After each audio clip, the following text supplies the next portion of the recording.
आपलं चनकापूरचं पाणी आपल्याला जे उन्हाळ्यात 2 ते 3 रोटेशन मिळायचे, त्याच्यात पण आपलं गेल्या 2-5 वर्षापासून 1 ते 2 रोटेशन कसे तरी मिळतात। आणि मग आता भविष्यातली येणारी पिढी जी आहे त्या पिढीसाठी आपण काय करू शकतो, कारण लोक जागरूक नाहीत आणि ती जागरूकता आणावी लागते। मला आठवतं आज जागतिक जल दिन आहे। जागतिक जल दिनाच्या अनुषंगाने या बैठकीस आमचं कुठलंही प्लॅनिंग नव्हतं। सकाळी नानींना बघायला आलो होतो, मी आणि आबा बच्चा होतो। मग 2-3 लोकांची तिथं सहज विषय निघाला।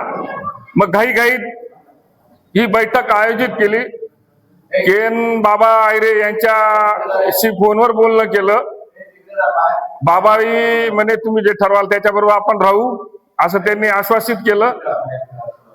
जर आपण या विषयावर आपण गंभीरपणे विचार जर नाही केला तर येणाऱ्या पिढीला आपण हा मोठा त्रासदायक विषय होणार आहे। अगोदरच आपल्याकडे पावसाचं पर्जन्यमान खूप कमी असतं।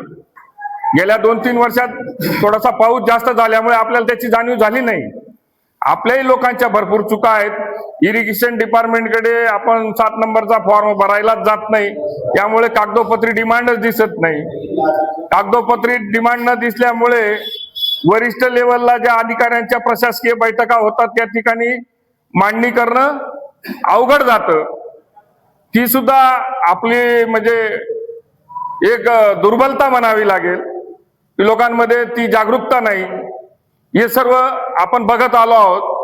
आणि त्या अनुषंगाने आता समजा मागच्या गिरणा डॅमचं पाणी मंत्री महोदय साहेबांनी जर ते मालेगावला पिण्यासाठी त्यांचं जे महापालिकेवर थोडंसं प्रेशर आणलं असतं तर आपलं चनकापूरचं पाणी आपल्याला कायमचं हक्काचं झालं असतं। मुद्दा नंबर 2, जर तुम्हाला हे विस्तारीकरण किंवा आस्तारीकरण करायचं असेल तर तुम्ही अगोदर नारपारचा जो कालवा आहे तो अगोदर करा, मग आपण पुढे बघू। आमचं भांडं अगोदरच छोटं, त्या भांड्यात तुम्ही विस्तारीकरण करणार।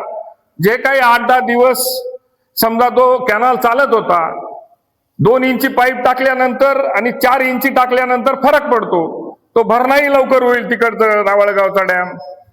आम्ही त्यांना विरोध करत नाही, परंतु त्यांनी अगोदर चनकापूरचं जे पाणी आहे, नारपारचं जे पाणी आहे ते तिथं अगोदर प्राथमिक स्टेज ती घ्यावी अशी मला वाटतं, माझं वैयक्तिक मत आहे। आणि मग पुढे त्यांनी कॅनलचं विस्तारीकरण असो आस्तारीकरण असो ते करायला काही हरकत नाही। आपण त्या बैठकीत पण पाहिलं